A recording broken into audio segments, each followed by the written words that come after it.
Good morning students. आज आपका next topic chapter first की सेकेंड यूनिट का है लेटेंट हीट। लेटेंट हीट क्या होती है? The heat energy which has to be supplied to change the state of substance is called is latent heat. It means it is hidden heat. वो heat जो किसी भी एक सब्सटेंस को दूसरे सब्सटेंस में चेंज कर सकती है, वो हीट एनर्जी उस सब्सटेंस के लिए लेटेंट हीट कहलाती है। It does not raise the temperature of substance.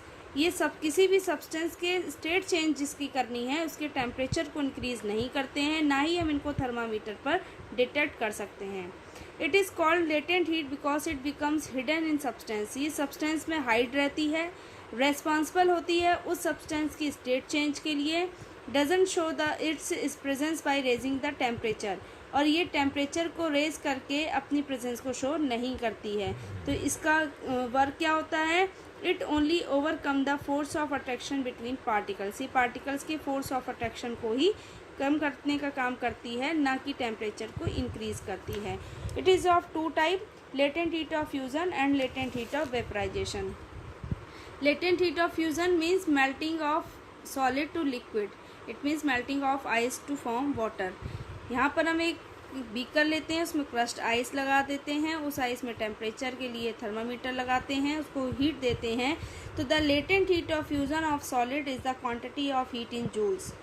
Heat की वो क्वांटिटी जूल में जो सॉलिड की 1 किलोग्राम सॉलिड की है कि लिक्विड में चेंज हो जाए वो without raising its temperature is called latent heat of fusion. It means the latent heat of fusion of solid is the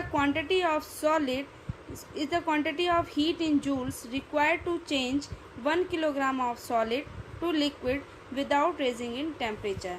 यहाँ पर हम लेटेंट हीट ऑफ फ्यूज़न का एक एक्सपेरिमेंटल रीडिंग लेते हैं। 1 किलोग्राम ऑफ आइस की लेटेंट हीट होती है, फ्यूज़न होती है 3.34 इंटू 10⁵ जूल पर kg.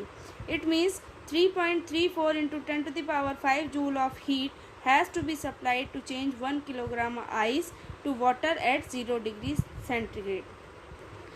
दिस हीट एनर्जी, ये जो हीट एनर्जी हमने सॉलिड स्टेट की, सॉलिड सब्सटेंस की स्टेट को चेंज करने के लिए यूज़ की है, इस हीट का काम होता है by overcoming the force of attraction between its particles. Particles के बीच के फोर्स ऑफ अट्रैक्शन को ख़त्म करना, ना कि काइनेटिक एनर्जी ऑफ पार्टिकल्स को इंक्रीज करना। इसलिए इस हीट एनर्जी का वर्क क्या होगा? To overcome the force of attraction between its particles of solid.